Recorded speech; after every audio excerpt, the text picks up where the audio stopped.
자, 오늘은 주님이 부활하신 부활주일입니다. 주님은 사망 권세를 이기시고 부활하셨습니다. 할렐루야. 주님이 부활하지 않으셨다면 주님은 하나님의 아들로 인정될 수가 없는 거예요.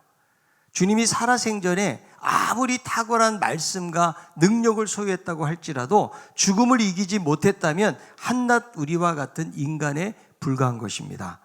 그래서 여러분, 로마서에 보니까 주님이 죽은 자 가운데서 부활하셔서 능력으로 하나님의 아들로 선포가 되시고 확증이 되셨다고 말씀하고 있습니다.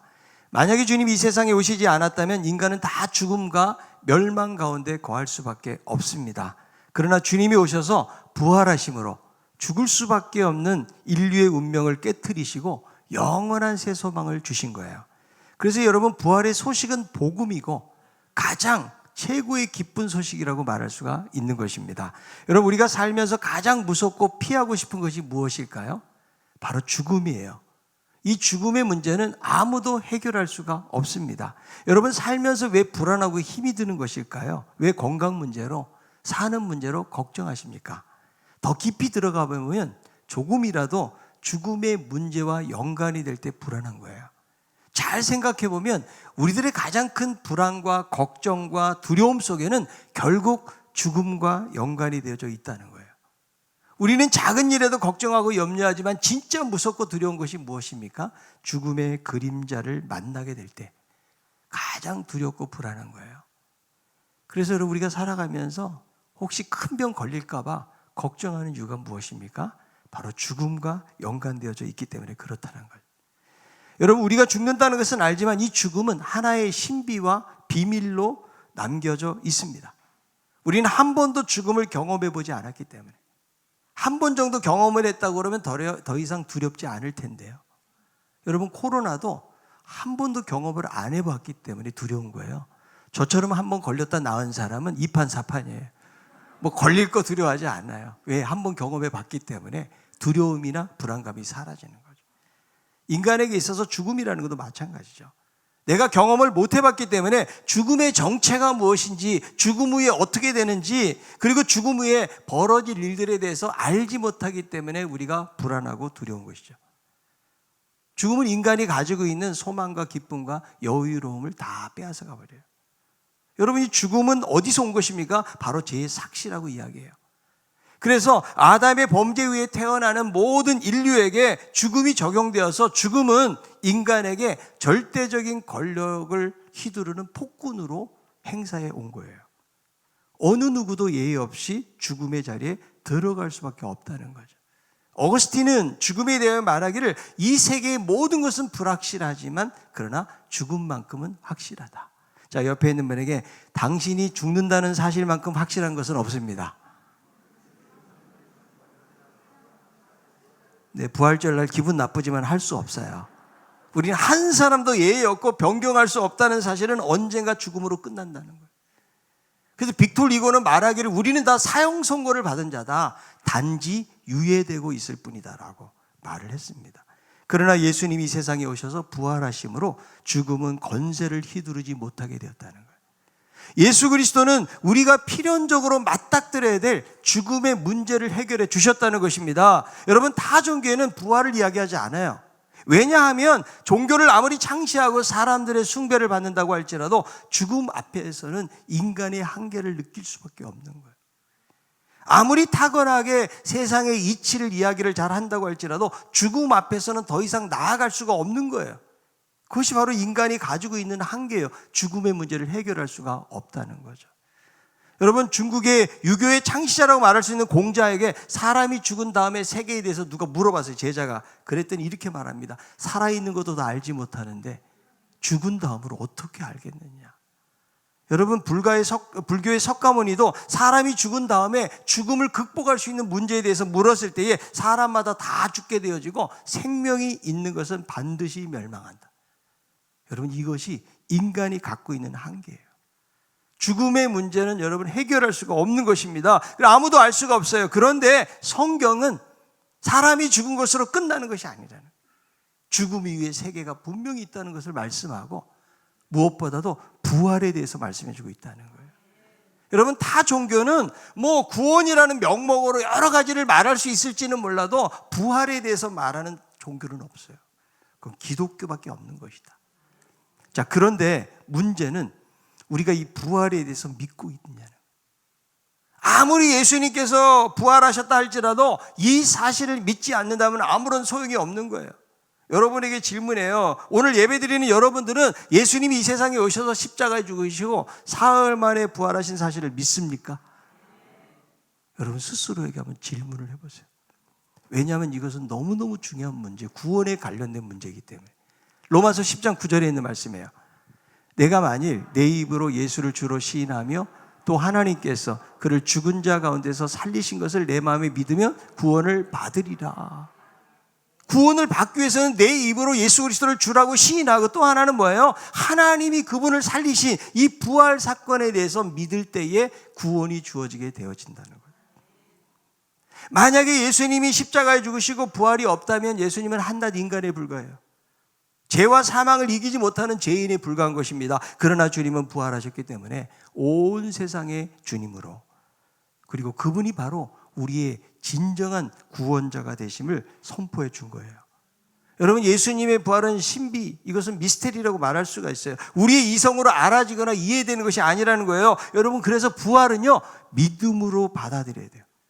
자, 오늘 본문에 등장하는 예수님의 제자 도마가요, 자신은 예수님의 부활을 믿을 수가 없다. 왜냐하면 자기는 예수님의 부활을 목격하지 못했기 때문이라고 그는 고백합니다. 자, 요한복음 20장 25절에 있는 말씀, 다른 제자들이 그에게 이르되 우리가 주를 보았노라 하니 도마가 이르되 내가 그의 손에 못자국을 보며 내 손가락을 그 못자국에 넣으며 내 손을 그 옆구리에 넣어보지 않고는 믿지 아니하겠노라 하니라.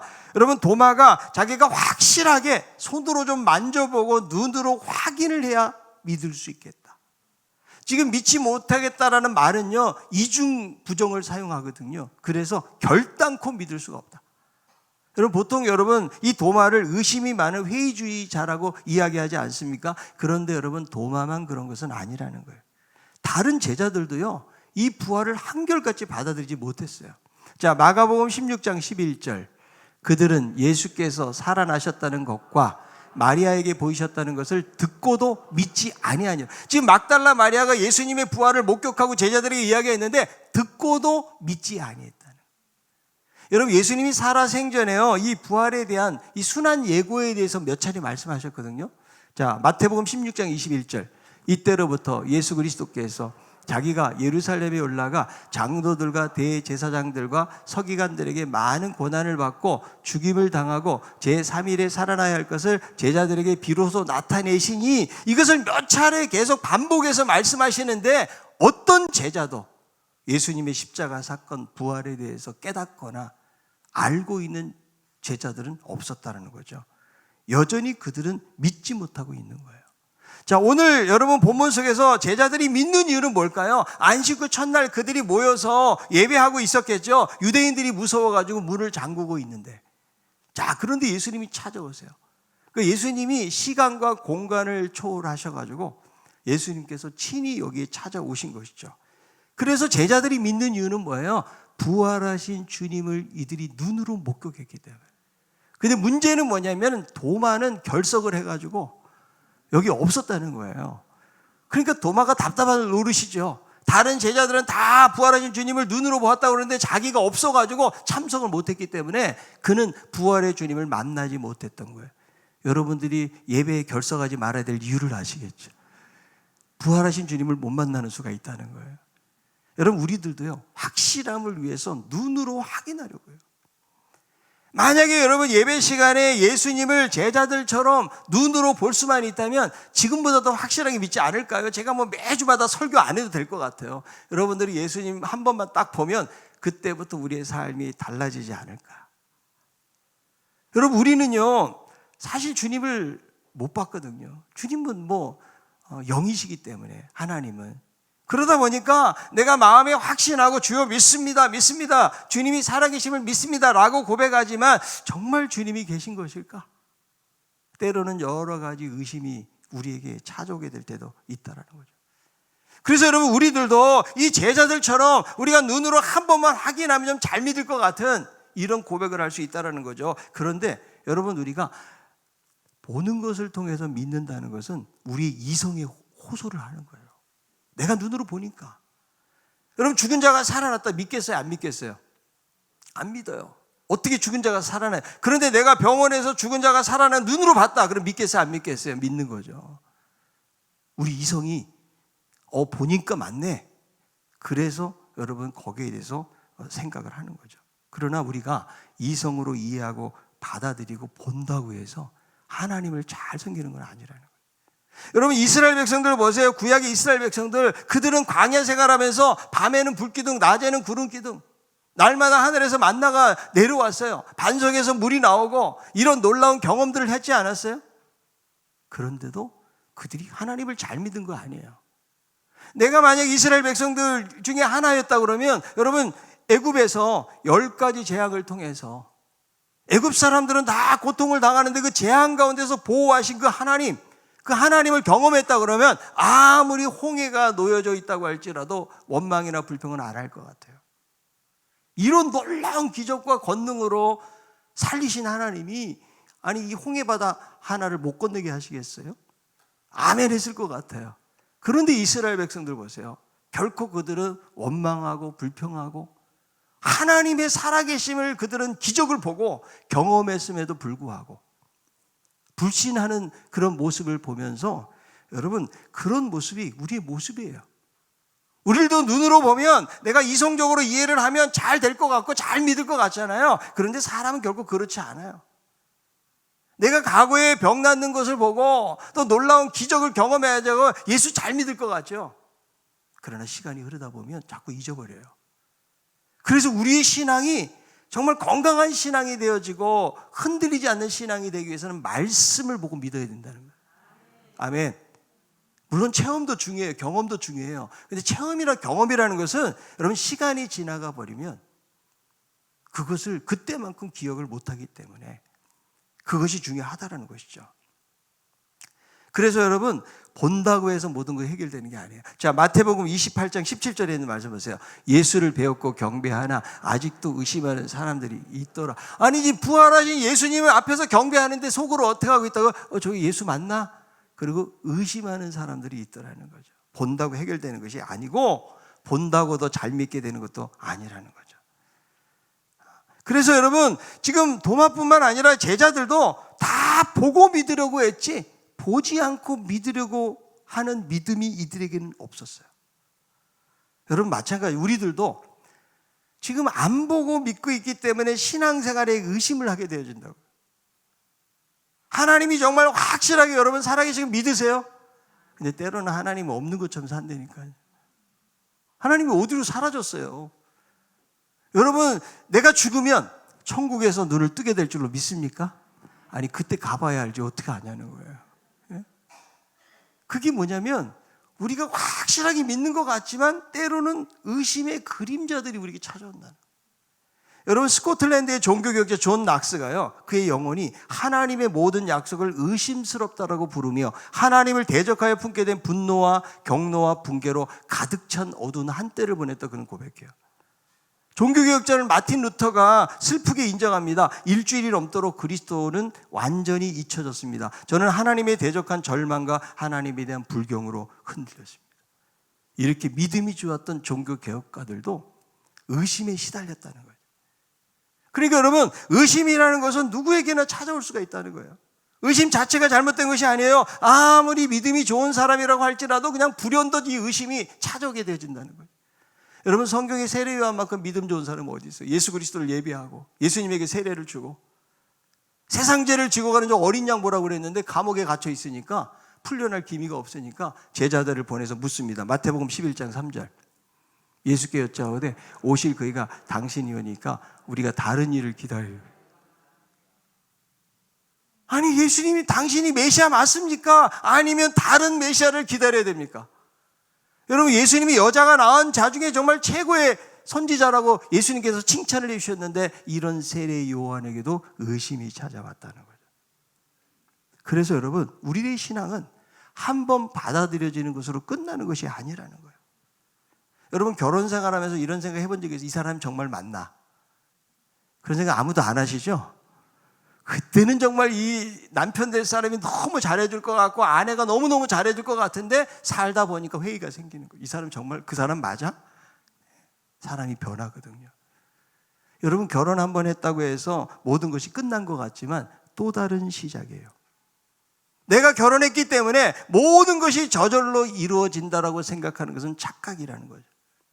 믿음도 내가 그냥 한 번 가졌기 때문에 다 끝나는 것이 아니라는 거죠. 믿어가는 과정 속에 있는 거예요. 믿음도 성장하는 과정 속에 있다 보니까 여러 가지 의심이 우리에게 찾아올 때도 있다라는 것이에요. 그래서 여러분 시도 때도 없이 찾아와요. 내 믿음에 전혀 의심도 없고 나는 완전한 상태인 것 같지만 막상 여러분 그 자리에 가게 되어지면 흔들리는 것이 바로 우리들의 모습일 수 있다는 거예요. 여러분 베드로 보세요. 베드로가 바다 한가운데 계시는 예수님에게 요청합니다. 마태복음 14장 28절. 베드로가 대답하여 이르되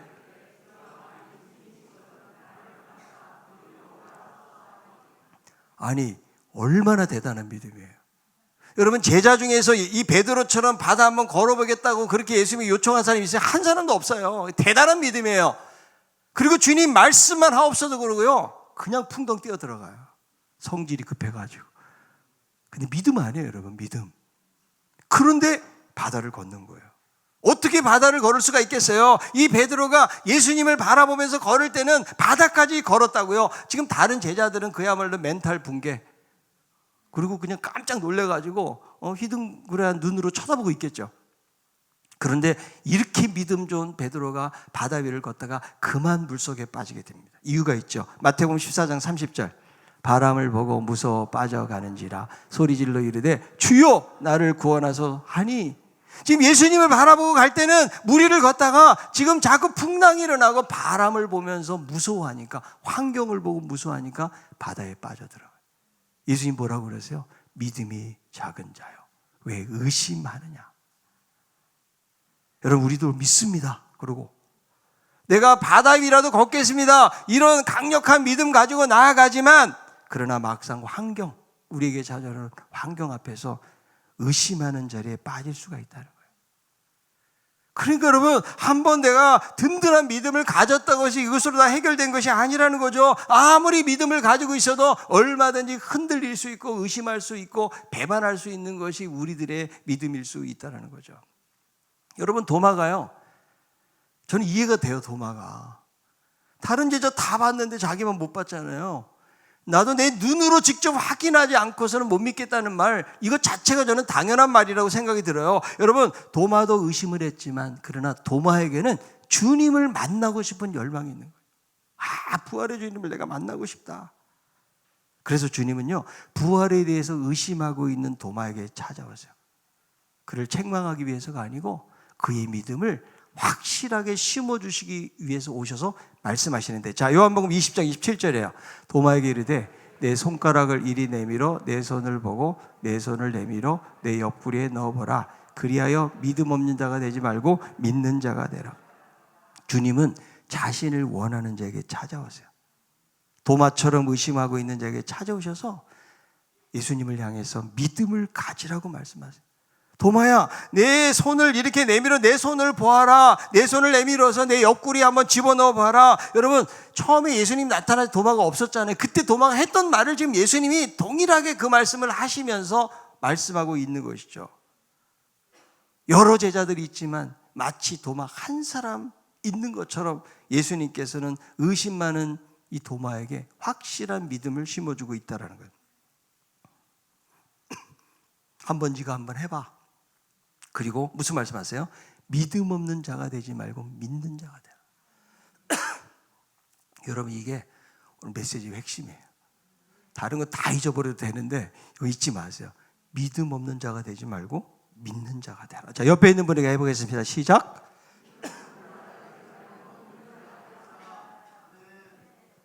믿는 자가 되지 않기를 그만두어라. 이제는 믿는 자가 되라. 여러분 부활에 대한 반응은 두 가지예요. 믿든지 믿지 않든. 여러분, 교회를 다닌다고 다 믿는 게 아니에요. 믿음 없이도 교회는 다닐 수 있어요. 내가 오랫동안 신앙생활 했다고 내가 믿음이 있는 것이 아닐 수 있다고요. 한번 물어보세요. 나에게는 어떤 믿음이 있는가? 하나님이 살아계신다고 고백하면서도 여전히 우리는 믿음 없는 자처럼 살아가고 있지는 않는가? 주님은 믿는 자가 되어라. 그래서 도마가 어떤 고백이에요? 요한복음 20장 28절이에요. 나의 주님, 나의 하나님. 놀라운 신앙 고백을 하잖아요. 이전에는 지식적으로만 예수를 알고 계셨는데 이제는 이 예수가 부활하신 주님인 거예요. 진정한 메시아고 다시금 부활하셔서 나타나신 그 주님 앞에 그는 신앙의 고백을 올려드리고 있는 것이죠. 나의 주, 나의 하나님. 이 의심 많은 제자 도마가 주님을 확신하게 된 것이죠. 자, 그럴 때 주님이 제자들에게 하신 말씀이 중요해요. 요한복음 20장 29절. 예수께서 이르시되 너는 나를 본 거로 믿느냐? 보지 않고 믿는 자들은 복되다 하니라. 여러분, 보고 믿는 자가 복되어 보지 않고 믿는 자가 복되어. 우리는 자꾸 보고 믿으려고 하죠. 보지 않고 믿는 자. 도마나 제자들보다 우리가 훨씬 더 복을 많이 받은 사람이에요. 여러분, 믿음은 내가 보는 것을 믿는 게 아니에요. 보지 못하는 것을 믿고 있는 거죠. 히브리서 11장 1절에 있는 말씀. 믿음은 바라는 것들의 실상이요 보이지 않는 것의 증거니. 보이지 않는 것이 얼마나 많아요. 여러분, 하나님이 이 세상을 창조하셨다 어떻게 알아요? 과학적으로도 증명이 안 되는데요. 그러나 믿는 거예요. 아멘. 예수님이 2000년 전에 십자가에 죽으셨고 그분이 사흘 만에 부활하셨어요. 보셨어요? 그러나 믿는 거예요. 믿음이에요. 여러분, 영적인 세계는 눈으로 보이지 않아요. 어떻게 구원의 역사가 눈으로 보일까요? 하늘나라가 여러분 우리 눈에 보입니까? 우리 하나님도 신령한 하나님, 영이신 하나님이시기 때문에 우리 눈으로 볼 수가 없다는 거예요. 그래서 우리에게 필요한 게 뭐예요? 믿음이라는 거예요. 우리는 부활을 눈으로 확인할 수가 없기 때문에 우리는 믿음으로 받아들이는 거예요. 요한복음 11장 25절 26절. 예수께서 이르시되 나는 부활이요 생명이니 나를 믿는 자는 죽어도 살겠고 무릇 살아서 나를 믿는 자는 영원히 죽지 아니하리니 이것을 내가 믿느냐? 그러니까 여러분, 부활과 생명을 경험하기 위해서 필요한 게 뭐예요? 믿음이라는 거예요. 그러니까 예수님이 내가 이것을 믿느냐? 여러분, 마리아하고 마르다도 믿기는 믿었어요, 부활을. 그러나 나사로가 살아날 사실에 대해서는 믿지 못하고 있었던 거예요. 그러나 네가 믿으면 영광을 보게 되리라. 여러분, 그래서 여러분 믿음이 중요한 거예요. 아무리 주님이 엄청난 우리에게 은혜를 부으신다고 할지라도 이 사실을 내가 믿지 않고 있다면 소용이 없다는 거예요.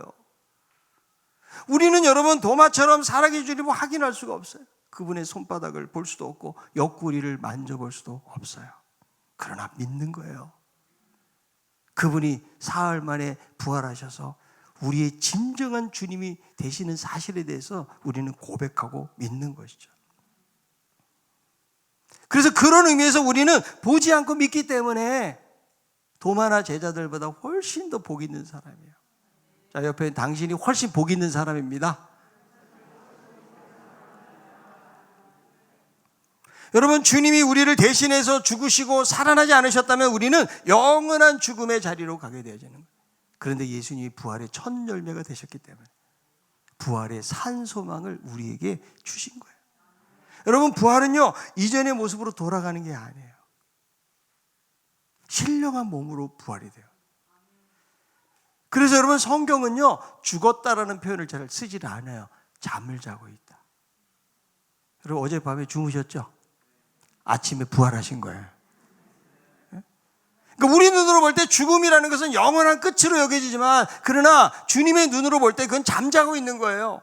우리가 다 잠잘 것이 아니요 마지막 나팔 소리에 호련히 변화가 되리니 그때는 여러분 썩을 것이 썩지 아니할 것으로 죽을 것이 죽지 아니할 것으로 사망을 이기고 삼킨 바 되리라. 그 약속의 말씀이 있어요. 그리고 주와 함께 영원한 자리로 초대가 되는 것이기 때문에 우리는 이 부활에 대한 소망과 기대를 가지고 살아야 돼요. 여러분, 예수님께서 부활이고 생명이심을 우리는 믿어야 돼요. 우리도 살리실 것을 확실히 믿어야 돼요. 도마나 제자들처럼 의심하지 말고 믿어야 돼요. 이 믿는 자에게 주님은 부활, 생명이 경험될 것이라고 말씀해주고 있는 거예요. 여러분, 죽음의 그림자가 우리에게 다가오겠죠? 우리는 그런 사건과 상황들 속에서 살아가고 있어요. 죽음이 결코 멀지 않아요. 여러분, 나이대로 세상 떠나는 게 아니에요. 우리가 언제 죽음을 맞닥뜨리게 될지 모른다고요. 그러나 여러분, 이 부활에 대한 소망을 갖는 자는 죽음의 그림자 앞에서, 우리 인간이니까, 연약하니까 때로는 낙심하고 두렵고 걱정하게 되지만, 그러나 부활에 대한 소망과 그 믿음을 가지고 있는 사람은 죽음을 이기신 주님 때문에 그 어렵고 힘든 자리도 넉넉히 이기게 될 줄로 믿습니다.